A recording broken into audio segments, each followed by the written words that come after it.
Today, we are going to the late 19th and early 20th century. So sit back as we go to France. Marguerite Jeanne Steinheil was born Marguerite Jappe on the 16th of April 1869 in the small city of Belfort, situated 16 miles from the border with Switzerland in northeastern France. She was known to her family and friends as Meg and was born into a wealthy family. Her father was named Edouard and was the son of a very successful French industrialist, and her mother, Emile, was the daughter of an innkeeper. Meg's father built up a very profitable business, which meant that Meg was educated in the best schools and taught how to conduct herself in society. Her parents thought that by investing in her education, their daughter would marry well and become the wife to a young man from the French aristocracy. In 1888, however, Meg's father died of a heart attack, which left Meg, who was now 19 years old, devastated.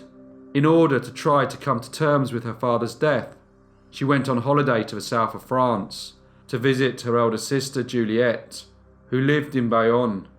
Whilst there, she was introduced to a relatively unsuccessful painter named Adolphe Steinheil. He was 19 years her senior, and after a short relationship, the two were married on July the 9th, 1890.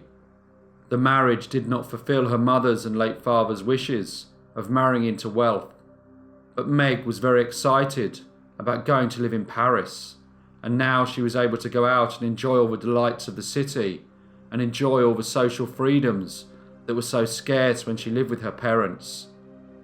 Even though her husband was not a particularly successful artist, he was very well connected to very influential people in political and social circles, and Meg soon became acquainted with the Parisian high society.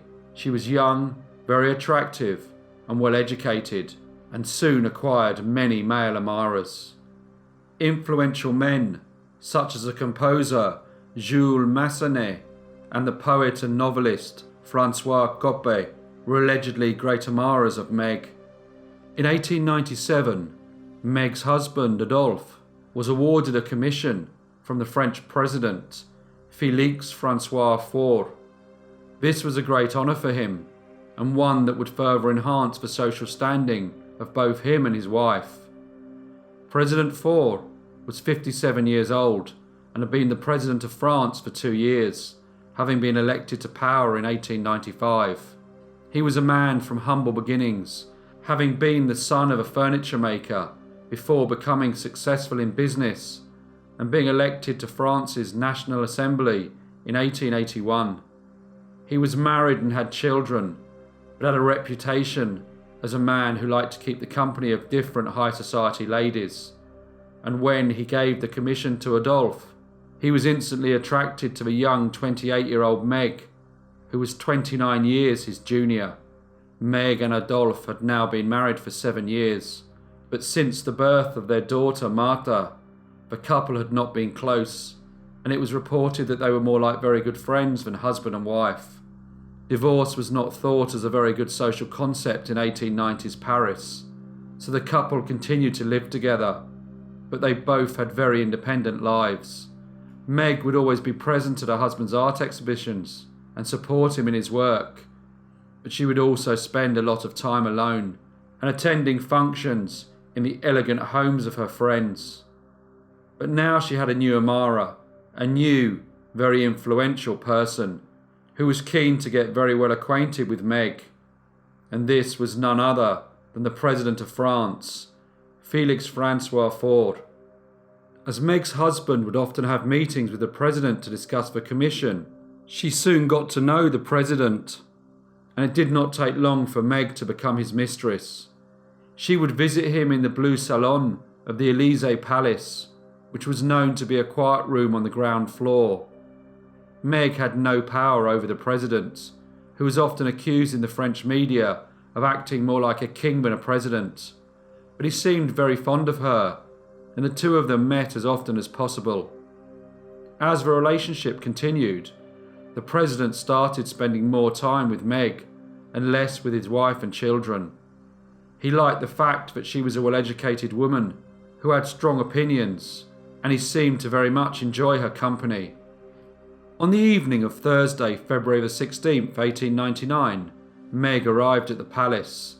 She discreetly entered through a side door overlooking the palace gardens and walked through a series of rooms and corridors until she arrived at the blue drawing room where the French president would be waiting. Meg had not been there very long when the president's aides heard screaming coming from the room, and they rushed to see why Meg was so hysterical. When they arrived, they saw the president laying motionless on the sofa, and they saw Meg adjusting her clothing. They called the president's doctor, but later that evening, Félix Francois IV, the president of the Republic of France, died. The same evening, rumours spread throughout Paris, indeed across the whole of France, that the president had died in the arms of his mistress. Although Meg and the palace staff had been very discreet in what they released to the press, the newspapers filled their columns with stories about what happened at the Élysée Palace on the 16th of February, 1899. When the official autopsy was released, it diagnosed that the president had died after suffering a cerebral hemorrhage. After the newspapers had stopped printing stories about the death of the president and started to report on other issues, Meg emerged from her somewhat embarrassing situation and started to go out again in French society. She was now 30 years old, and despite the previous scandal, she had no shortage of propositions from very influential Parisian men. Life continued for Meg as it had done before she met the president. She was still married and lived with her husband, and was still accepted in the highest social circles.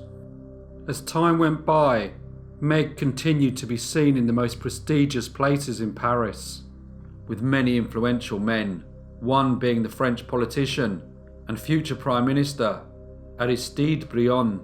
By now she was in her late 30s, and her husband's career was starting to go downhill, and he no longer earned enough money to take his wife to the fashionable places that Meg had always frequented. Their daughter Martha got engaged to a young man named Pierre Busson, and Meg realised that she was no longer the high society socialite that she had once been. She still attracted the attention of men, but whilst many admired her, they were usually married, so any future with them that she may have desired was not something that they were ever going to pursue, and Meg continued to live with her husband, Adolphe. Then something very strange happened. On the morning of May the 31st, 1908, one of their employees named Rémy Couillard woke up early as he heard soft cries for help coming from Meg's daughter's room. He was aware that Martha was away for a few days, so considered it strange that noises would be coming from that particular room. Nevertheless, he went to investigate. As he got closer, the soft cries were unmistakable, and Rémy slowly opened the door and peered into the room. He was horrified to find Meg bound and gagged and tied to the bottom of the bed. He quickly released her gag, and she told him to hurry as there were intruders in the house. He immediately looked out of the window and summoned 2 policemen. The policemen quickly arrived to offer their assistance, and the 3 men searched the house looking for the intruders, but they were nowhere to be found. However, when they looked in one of the other bedrooms, they discovered the body of Meg's mother, Émile Jappé, who had been staying with Meg and Adolphe. But where was Adolphe? The police looked in the other bedrooms, and Rémy entered the bedroom of Meg's husband.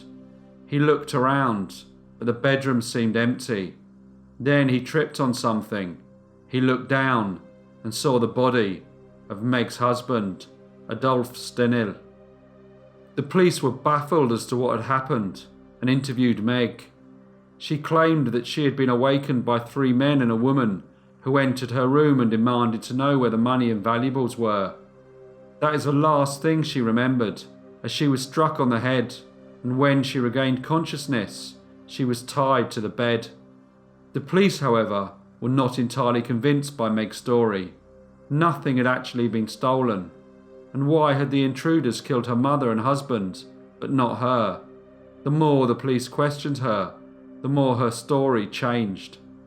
Strangely, however, she gave a detailed description of the strange clothes the intruders were wearing, which matched costumes that had been stolen a couple of days previously from a nearby theatre. The investigation continued, and gradually the police were able to eliminate their suspects from the inquiry, until in November 1908, only one suspect remained: Meg. She was arrested and taken to the prison at Saint-Lazare. The case of Marguerite Steinheil became the talk of Paris, and Meg was again the topic of conversation amongst a Parisian elite. The trial, however, did not commence until November 1909, and on the first day the courtroom was full, and it seemed that everyone in Paris wanted to attend.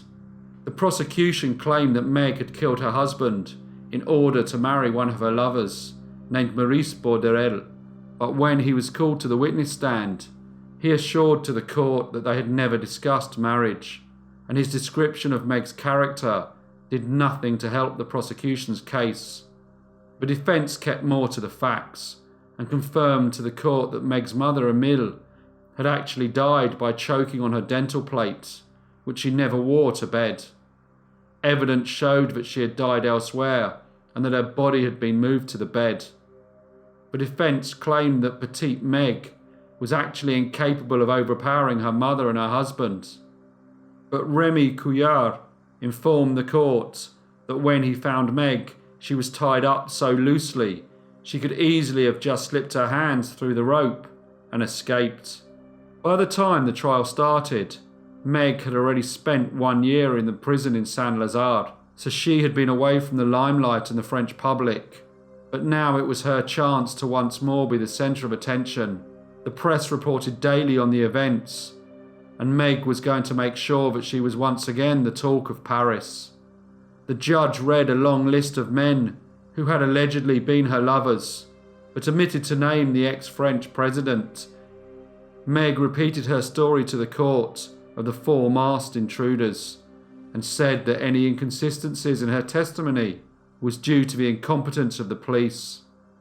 When the trial ended, the jury took some time to deliberate the case, but eventually returned to the packed courtroom to give the verdict that they found the defendant, Marguerite Steinheil, not guilty on all charges.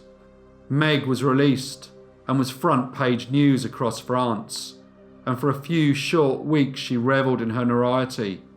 But a few months after the case ended, and with Meg now in her 40s, a widow, and yesterday's news, she found life hard in Paris. She also had the added pain of the fact that her only daughter, Martha, would no longer see her and went to live with relatives. And Martha's fiancé's family decided that it would be best if the young lady distanced herself from her mother. So with French society, and it seemed her own daughter, turning their back on her, Meg left Paris and went to live in London. Wanting to avoid people recognising her, she went by the name of Madame de Serignac and lived, in comparison to her younger days, a pretty uneventful life. In 1910, her daughter Martha ended her engagement with her fiancé, and in 1911 was reconciled with her mother, and like her mother, she went on to marry a painter. In 1917, Meg married again, this time to the very wealthy Robert Scarlett, who was the 6th Baron of Ebbinger. They lived happily until 1927, when Robert died. After his death, Meg went to live in the seaside town of Hove, where she passed away peacefully in 1954, aged 85. Hello everyone, and thank you so much for listening.